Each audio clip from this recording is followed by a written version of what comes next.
This channel does not promote any violent, harmful, or illegal activities. All content provided by this channel is meant for an educational purpose only. নমস্কার, দেখছেন টিভি9 বাংলা। আপনাদের সঙ্গে রয়েছে আমি তন্নিষ্ঠা। আর যে খবরে আমরা নজর রেখেছি, রাজ্যপালের বিরুদ্ধে শ্লীলতাহানির অভিযোগ। সূত্রে খবর, বোসের বিরুদ্ধে অভিযোগ রাজভবনে কর্মরতা এক মহিলার। রাজভবনের পিচ রুমের অস্থায়ী কর্মী ওই মহিলাকে চেম্বারে ডেকে শ্লীলতাহানির অভিযোগ। রাজভবনের ওসির কাছে অভিযোগ জানান ওই মহিলা। দুবার শ্লীলতাহানির অভিযোগ ওই মহিলার। প্রমোশনের প্রলোভন দেখিয়ে শ্লীলতাহানির অভিযোগ করেছেন ওই মহিলা। হেয়ার স্ট্রিট থানায় লিখিত অভিযোগ দায়ের। প্রাথমিকভাবে অনুসন্ধান শুরু কলকাতা পুলিশের।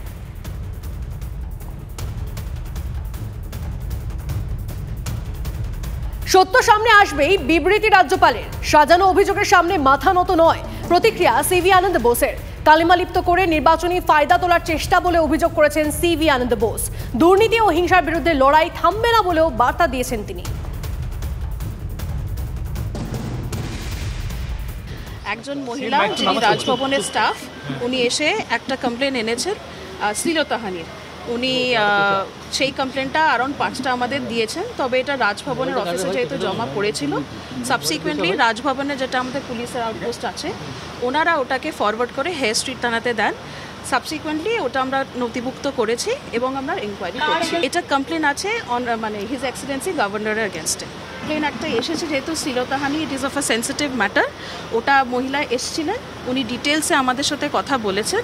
আমরা এটাকে আপাতত এটা ইনকোয়ারি করছি এবং আমরা আমাদের যেটা ল ডিপার্টমেন্ট এবং কনস্টিটিউশনাল এক্সপার্ট যারা আছে তাদের সাথে আমরা এই বিষয়ে কথা বলব। ইনসিডেন্ট দেখুন, উনি আমাদের অতি অবশ্যই বলেছেন যে কবে ঘটনা ঘটেছে, তবে সেটা আমরা এই মুহূর্তে আপনাদের সাথে এখনই শেয়ার করতে পারছি না। বলেছেন যে আপাতত ওনার যা বক্তব্য সেটা, উনি যেহেতু রাজভবনের স্টাফ, এটা রাজভবনের মধ্যেই হয়েছে বলে উনি আমাদের বলেছেন।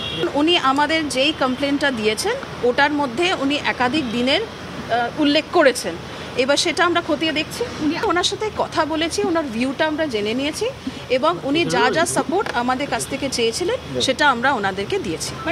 লাইন অফ এনকোয়ারি এক্স্যাক্টলি কী হবে, আমরা কোথায় যাব, কিভাবে আমরা এনকোয়ারি করব, সেটা আমরা এই মুহূর্তে ডিসকাস করতে চাইছি না। আমাদের এনকোয়ারি মতো যেখানে যেখানে যাওয়ার দরকার আমরা নিশ্চয়ই যাব, সেটা আপনারা নিশ্চয়ই জানতে পারবেন। স্বাভাবিকভাবে এই নিয়ে রাজনৈতিক চাপানোতর শুরু হয়েছে। শশী পাজা, রাজ্যের মন্ত্রী, কি বলছেন শুনুন। শ্লীলতাহানি করছেন এবং কিসের, মানে আমি তো বলি যে অনেকবার বলছে মেয়েটি, মহিলা বলছে যে অনেকবারই হয়েছে। তার মানে এর আগে সুযোগ পায়নি, চেপে দেওয়া হয়েছে, তাকে ভয় দেখানো হয়েছিল, আরও অনেক কিছু। তার যে চেয়ারের একটা গরিমা রয়েছে, একটা সম্মান রয়েছে, এরকম একটা কনস্টিটিউশনাল পোস্টে সংবিধানে তিনি রক্ষা করবেন, সেইখানে নারী নির্যাতনের কমপ্লেন তার বিরুদ্ধে। এনারা যে সন্দেশখালি নিয়ে এত বলতেন, তো আমরা সত্যিই শুনতে চাই যে কেন্দ্র সরকারের বক্তব্যটা কি, মহামান্য প্রধানমন্ত্রী তার বক্তব্যটা কি। এই গোটা ঘটনায় বক্তব্য রেখেছেন চন্দ্রিমা ভট্টাচার্য, কিন্তু সেই মন্ত্রী চন্দ্রিমা ভট্টাচার্যের মন্তব্যে ক্ষুব্ধ রাজ্যপাল। রাজভবনে মন্ত্রী চন্দ্রিমা ভট্টাচার্যের প্রবেশে নিষেধাজ্ঞা জারি করলেন রাজ্যপাল সিভি আনন্দ বোস। রাজভবনে প্রবেশ করতে পারবেন না চন্দ্রিমা ভট্টাচার্য কলকাতার রাজভবন, ব্যারাকপুর রাজভবন এবং দার্জিলিং রাজভবনে ঢুকতে পারবেন না। রাজভবনের কোনো অনুষ্ঠানে থাকতে পারবেন না চন্দ্রিমা। মন্ত্রীর বিরুদ্ধে আইনি ব্যবস্থা নেওয়ার ভাবনা বোসের। অ্যাটর্নি জেনারেলের পরামর্শ চাওয়া হয়েছে বোসের তরফে। চন্দ্রিমা ভট্টাচার্য থাকলে সেই সরকারি অনুষ্ঠানে যাবেন না বোস। রাজভবনে পুলিশের প্রবেশেও নিষেধাজ্ঞা বোসের। কিন্তু চন্দ্রিমা ভট্টাচার্য ঠিক কি মন্তব্য করেছিলেন যার জন্য এতগুলো নিষেধাজ্ঞা, শোনাব আপনাদের। নারী নির্যাতনের অভিযোগ রাজ্যপালের বিরুদ্ধে, এ কি ধরনের ঘটনা ঘটছে যে রাজ্যপাল নাকি বলেন তিনি পিস রুম করছেন, সকলের অভিযোগ শুনবেন, সেই অভিযোগের নিষ্পত্তিও করবেন। আমরা তো আগেও বলেছি, আবার বলছি, সেই পিস রুম কি আসলে নারী সম্মানের পিস হ্যাভেন হয়ে গেছে? বারবার মাননীয় প্রধানমন্ত্রী নারী শক্তি বলছেন, সেখানে রাজ্যপাল তিনি নারীর অপমান করছেন। এবার আবেগতাড়িত কুণাল ঘোষ। পদ নয় পথে থাকার বার্তা নিয়ে আসরে কুণাল ঘোষ। রাজ্য রাজনীতিতে রীতিমতো হাই ভোল্টেজ ড্রামা এখনো চলছে তাকে ঘিরে। দলের রাজ্য সাধারণ সম্পাদকের পদ গিয়েছিল বুধে, লক্ষ্মীবারে খুইয়েছেন তারকা তকমা। তৃণমূলে আর তারকা প্রচারক পর্যন্ত নন তিনি। দল বলছে আউট, আর কুণাল ঘোষ তিনি বলছেন এই ভালো, চোখ ভিজেছে জলে। না, দলের একের পর এক কঠিন পদক্ষেপে নয়, বরং তার অনুগামীদের দিকে তাকিয়ে।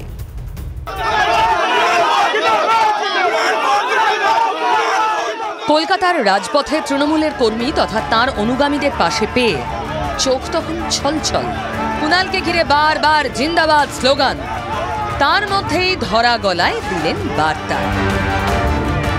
কুণাল ঘোষের কোনোদিন পদ লাগেনি, পদ নয় পথে আছি। আজ না হলে কাল মমতা দি আর অভিষেক এগুলো অনুধাবন করবেন, বুঝবেন। আরেকটা এক জায়গা আছে, কুণাল দা জিন্দাবাদ। হ্যাঁ, অবশ্যই অবশ্যই দাদা আমাদের সাথে ছিল, আছে, থাকবে, আগামী দিনেও দাদা থাকবে। কুণাল দার মতো আমাদের প্রিয় নেতা পার্টি থেকে যে সিদ্ধান্ত হলো এটা খুবই দুর্ভাগ্যজনক। দলের কোপে পড়েছেন কুণাল, কিন্তু প্রকাশ্যে সমর্থন জানাতে তৃণমূল কর্মী সমর্থকদের একাংশ পৌঁছে যান তার কাছে। সব দেখে শুনে আবেগে ভাসলেন নেতা। আমি এসি ঘরে বসে রাজনীতি করি না, আমি ওয়ার্ডে ওয়ার্ডে ঘুরে রাজনীতি করি। আমি এদের সুখে দুঃখে থাকি, ওরাও আমার সুখে দুঃখে থাকে। দলের মুখপাত্রের পদ থেকে আগেই সরে গিয়েছিলেন। প্রকাশ্য মঞ্চে বিজেপি প্রার্থী তাপস রায়ের প্রশংসায় পঞ্চমুখ হতেই বুধবার খড়গহস্ত দল। তড়িঘড়ি সাধারণ সম্পাদকের পদ থেকে সরিয়ে দেওয়া হলো। তার একদিনের মধ্যে দলের তারকা প্রচারকের তালিকা থেকেও আউট। কার্যত একলা কুণাল ঘোষ। কিন্তু সত্যি কি তাই, নাকি দলেই এখন আড়াআড়ি বিভাজন তাকে ঘিরে? মুখ খুলেছেন শান্তনু সেন। এই ব্যবস্থা নেওয়া মানেই তার অতীতের দীর্ঘদিনের দলের প্রতি যেটা কন্ট্রিবিউশন সেটা এক নিমেষে কিন্তু শূন্য হয়ে যায় না। দল আমাদের দায়িত্ব দিয়েছে বলেই আমি বা কুণাল ঘোষ বা আমরা হাতে গোনা কয়েকজনই অগ্রপশ্চাৎ বিবেচনা না করে আমরা কিন্তু নখদাঁত বার করে দলের হয়ে তৃণমূলের হয়ে বিরোধীদের বিরুদ্ধে আমরা লড়াই করেছি। এর পরপরই আরও এক হেভিওয়েট রাজ্যের মন্ত্রী ব্রাত্য বসু আসরে, তারও সুর এক। গভীরভাবে বিশ্বাস করি যে নিশ্চয়ই যে কুণাল যেভাবে জান প্রাণ দিয়ে পার্টির হয়ে কথা বলে, এজ এ স্পোক্স পারসন বলেন কুণাল, সেটা নিশ্চয়ই সামনের দিনে নিশ্চয়ই কোনো একটা বন্দোবস্ত হবে। আমি আশা করি কুণাল ঘোষ আমার সহকর্মী, কুণাল ঘোষ আমার বন্ধু। বৃহস্পতিবার দলের যে 40 জন তারকা প্রচারকের নামের তালিকা প্রকাশ করেছে তৃণমূল, তাতে জায়গা না পেয়ে কুণাল অবশ্য বলছেন কোনো আফসোস নেই, গলায় উল্টে কটাক্ষ। এই সব স্টার যত দলে ভরে যাবে এবং সাধারণ কর্মীরা যত পিছিয়ে পড়বে, তত ভবিষ্যৎ উজ্জ্বল হবে দলের। ঈশ্বর ওনাদের মঙ্গল করুন। আমার একটুও আফসোস হচ্ছে না, এই গরমে ঘোরাঘুরি থেকে আমি বেঁচে গিয়েছি। আর যার সঙ্গে এক মঞ্চে দাঁড়ানো, যার প্রশংসা করা ঘিরে এত কাণ্ড, সেই তৃণমূলের প্রাক্তনী বিজেপির প্রার্থী তাপস রায় বিঁধছেন তৃণমূলকে। ওখানে বেশি বেশি ব্যবস্থা নেওয়া হয়, বেশি বেশি ব্যবস্থা নেওয়া হয়, আবার বেশি বেশি ব্যবস্থা নেওয়া হয় না। সেগুলো যদি ঠিকঠাক হতো তাহলে আজকে এই জায়গায় তো দলটা আসতো না। তৃণমূল বিজেপি দুপক্ষের চাপানুতরের মধ্যে চুপ করে নেই কংগ্রেস বামেরাও, বরং কুণাল ঘোষকে উদ্দেশ্য করে এসেছে বিশেষ বার্তা। আমাদের পার্টিতে আসতে হবে না, কিন্তু সত্যর জন্য লড়াই করলে আমরা মানসিকভাবে নৈতিকভাবে আপনার পাশে থাক। আপনি দেরিতে বলছেন সত্য কথাটা, তবুও তো ভালো লাগছে শুনতে। তৃণমূল কংগ্রেসের জেলা সভাপতি অনুব্রত মণ্ডল জেলে অপরাধী লুটেরা, তিনি কি বাতিল হয়েছেন দল থেকে? না, বাতিল হননি তো। ফলে এসবগুলো তৃণমূলের বাহানা, এর কোনো মানে নেই। আজকে একরকম, কালকে আরেক রকম। কুণাল ঘোষের একের পর এক পদ কাটছে তৃণমূল, ততই চড়ছে তাঁর সুর। এবার দলের অন্দরে মুখ খুলতে শুরু করেছেন নেতা মন্ত্রীরাও, আর সেটা কুণাল ঘোষের পক্ষে। এরপর কি জল গড়াবে কোন দিকে? প্রশ্ন তো সেটাই। Bureau report, TV9 Bangla.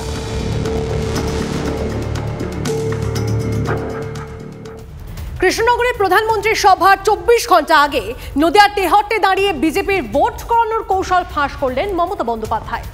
IAS IPS দের ফোন করে ভোটের নির্দেশ দেওয়া হচ্ছে বলে মুখ্যমন্ত্রীর অভিযোগ।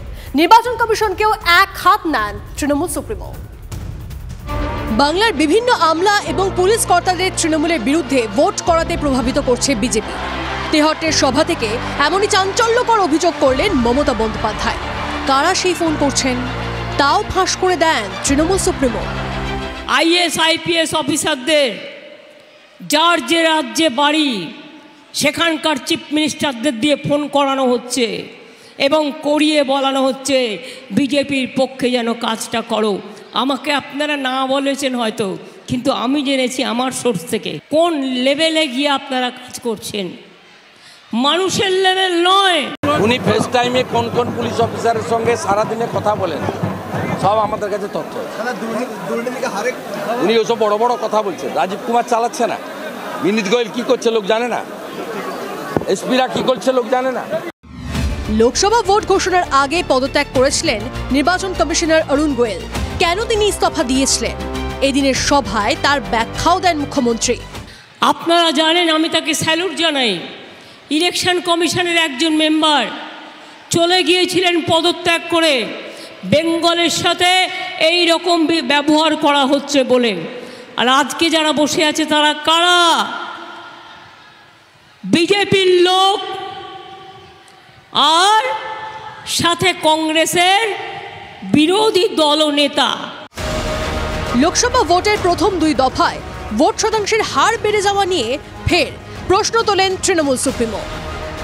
ভাবতে পারেন ভোটের দিন লোকে একটা জানতে পারলো এত পার্সেন্টেজ ভোট হয়েছে, 4 দিন বাদে নির্বাচন কমিশন উল্টে দিয়ে বলল না না এটা তো নয়, আরও 5% বেশি হয়ে গেছে।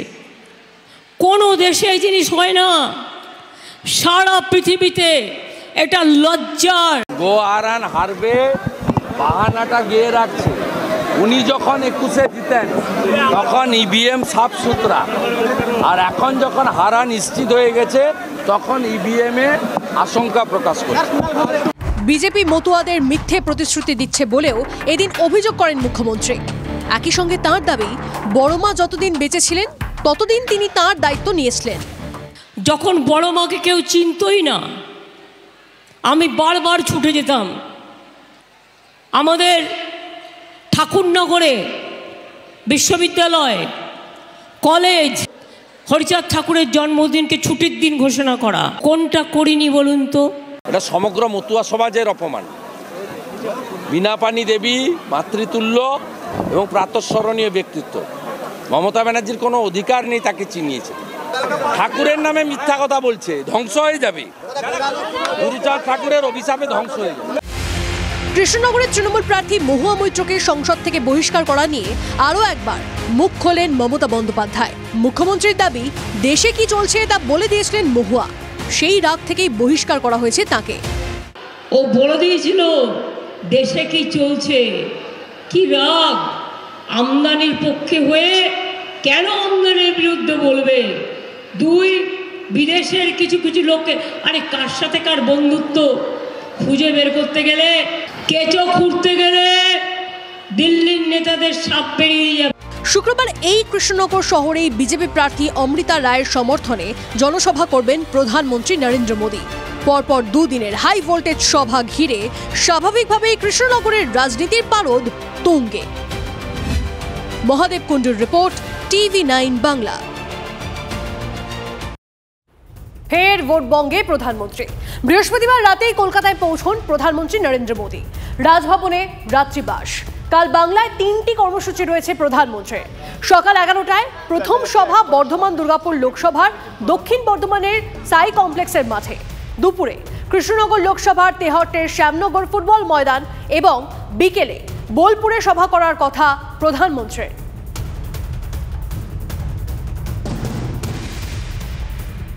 জিডিএ দুর্নীতি মামলায় সুপ্রিম কোর্টে আপাতত স্বস্তি পেল রাজ্য। 2 সপ্তাহের জন্য ওই মামলায় সিবিআই তদন্তের ওপর স্থগিতাদেশ জারি করেছে শীর্ষ আদালত। মামলার সব পক্ষকে নোটিশ জারি করা হয়েছে। 2টি বেনামি চিঠির জেরে জিটিএ এলাকায় শিক্ষক নিয়োগ নিয়ে সিবিআই তদন্তের নির্দেশ দিয়েছিল কলকাতা হাইকোর্ট। সেই নির্দেশকে চ্যালেঞ্জ করে সুপ্রিম কোর্টে যায় রাজ্য। জিটিএ অন্তর্গত এলাকায় শিক্ষক নিয়োগ দুর্নীতির অভিযোগের তদন্ত সিবিআইকে দিয়েছিলেন কলকাতা হাইকোর্টের বিচারপতি বিশ্বজিৎ বসু। ডিভিশন বেঞ্চও সেই রায় বহাল রাখায় রাজ্য যায় সুপ্রিম কোর্টে। অবশেষে শীর্ষ আদালতে কিছুটা স্বস্তি মিলল রাজ্যের। সুপ্রিম কোর্ট আপাতত হাইকোর্টের সিবিআই তদন্তের নির্দেশের ওপর স্থগিতাদেশ জারি করেছে। 2 সপ্তাহ পর পরবর্তী শুনানি। ততদিন পর্যন্ত সিবিআই তদন্তে স্থগিতাদেশ দিয়েছে শীর্ষ আদালত। সুপ্রিম কোর্টের অন্তর্বর্তী নির্দেশকে স্বাভাবিকভাবেই স্বাগত জানিয়েছে রাজ্যের শাসক দল।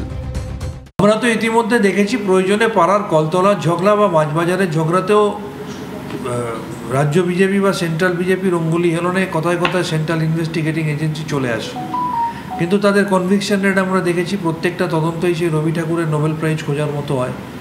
তাদের নিরপেক্ষতা নিয়ে প্রশ্ন আছে, তাদের সততা নিয়ে প্রশ্ন আছে। এই বাংলাতেই বিগত 2 বছরে প্রায় 28টা 29টা সিবিআই কেস হয়েছে, কোনো কেসে শুরু হয়নি। এরকম একটা জায়গায় দাঁড়িয়ে মহামান্য উচ্চতর ন্যায়ালয়ের এই যে রায়, তাকে নিশ্চিত করে সাধুবাদ জানাচ্ছি।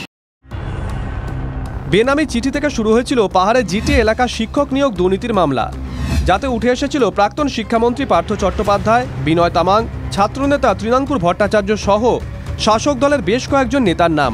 অভিযোগ, স্কুল সার্ভিস কমিশনের পরীক্ষা ছাড়াই পাহাড়ে 700 জনের বেশি শিক্ষক নিয়োগ। সিআইডি তদন্তে ভরসা না রেখে সিঙ্গেল বেঞ্চ সিবিআই তদন্তের নির্দেশ দেওয়ার পর তা রুখতে চেষ্টার কসুর করেনি রাজ্য।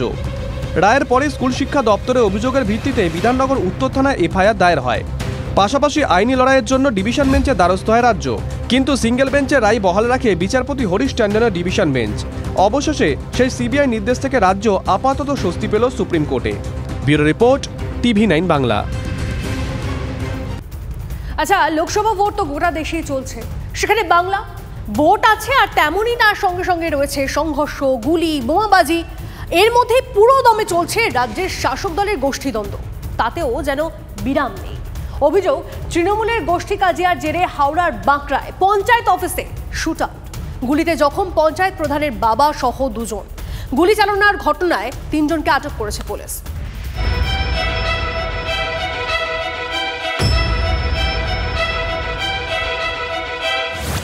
তৃণমূলের শীর্ষ নেতৃত্ব যতই জেলায় জেলায় গিয়ে দ্বন্দ্ব ভুলে মিলেমিশে কাজ করার বার্তা দিন না কেন, তৃণমূলের গোষ্ঠী কাজিয়ায় লাগাম পড়াবে কার সাধ্যি, তা যেন আরো একবার চোখে আঙুল দিয়ে দেখিয়ে দিল হাওড়ার বাঁকড়া। ভরা দুপুরে ডোমজুরের বাঁকড়া 3 নম্বর পঞ্চায়েত অফিসে গুলি চলল। সিনেমার মতো মুখ ঢাকা অবস্থায় 3-4 জন দুষ্কৃতী পঞ্চায়েত অফিসে ঢুকে আচমকাই গুলি চালায়। ঘটনায় 2 জন জখম হয়েছেন, একজনের পায়ে, অন্যজনের হাতে গুলি লেগেছে। স্থানীয় বাসিন্দাদের দাবি অন্তত 6 থেকে 8 রাউন্ড গুলি চলে। সূত্রে খবর, প্রাক্তন পঞ্চায়েত সদস্য ও বর্তমান গ্রাম পঞ্চায়েত প্রধানের মধ্যে দীর্ঘদিনের বিবাদের জেরেই গুলি চলেছে।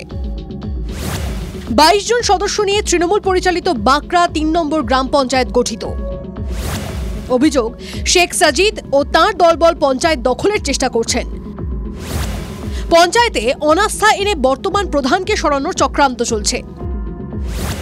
বর্তমান প্রধানকে সরিয়ে ওই পদে পছন্দের সদস্যকে বসানোর ছক। গুলি চালানোর ঘটনাটা কেন ঘটলো? কোনো কি সমস্যা বা কোনো গোষ্ঠীদ্বন্দ্ব? চেয়ার নেবে। কে নেবেছে? সাজিদ নেবে চেয়ার, সেই জন্য। আচ্ছা, আপনার সাথে কি দীর্ঘদিন ধরে এরকম কোনো অশান্তি চলছে? দীর্ঘদিন না, দেখুন আগে ইনি প্রধান ছিলেন, এখন বর্তমানে আমি প্রধান।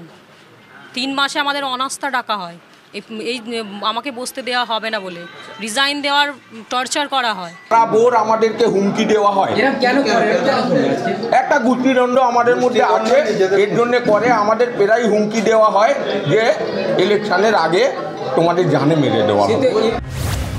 ঘটনার পর উত্তেজিত জনতা অভিযুক্ত তৃণমূল নেতা শেখ সাজিদের অফিস ও বাড়িতে ভাঙচুর চালায়। যদিও শেখ সাজিদের দাবি, চিকিৎসার জন্য তিনি ভিন রাজ্যে হাসপাতালে ভর্তি, তাকে ফাঁসানোর চেষ্টা হচ্ছে। আমি ব্যাঙ্গালোর হসপিটালে ভর্তি আছি, আমার হার্ট এবং ব্রেনের ট্রিটমেন্ট চলছে। এটা আগের এক্স প্রধান বা অন্য কেউ করে থাকতে পারে আমার সন্দেহ। তারা আমাকে ফাঁসাবার জন্য, যেহেতু আমি ট্রিটমেন্ট গ্রাউন্ডে আউট অফ স্টেট আছি, তাই আমাকে ফাঁসাবার জন্য এই চক্রান্ত করেছে। 2রা মে রায় দিবস, সত্যজিৎ রায়ের 103তম জন্মবার্ষিকী। কিংবদন্তি পরিচালকের বাড়ি আজও ভিড় জমান গুণমুগ্ধরা। দিনভর রায়বাড়িতে মানুষের আনাগোনা। সত্যজিৎ রায়ের বিভিন্ন ব্যবহৃত জিনিস নিয়ে একটি সংরক্ষণালয় করা হতে পারে, জানালেন পুত্র সন্দীপ রায়। সংরক্ষণ তো চলছে, বেশ কিছু স্ক্রিপ্ট ছাপাও হয়েছে ইতিমধ্যে, বই আকারে বেরিয়েওছে, আর কাগজপত্র সংরক্ষণ চলছে, যেটা একটু সময় লাগবে। একটা নয়ন রহস্য মানে এবার তো শীতকালে হলো না, ফেলুদা এলো না নানান কারণে, তো কাজেই আমরা দেখলাম যে গরমের ছুটির স্প্যানটা অনেক বেশি, সেখানে যদি ইনফ্যাক্ট প্রডিউসারই বললেন যে গরমের ছুটিতে করা যেতে পারে, তো কাজেই 10ই মে রিলিজ করছে।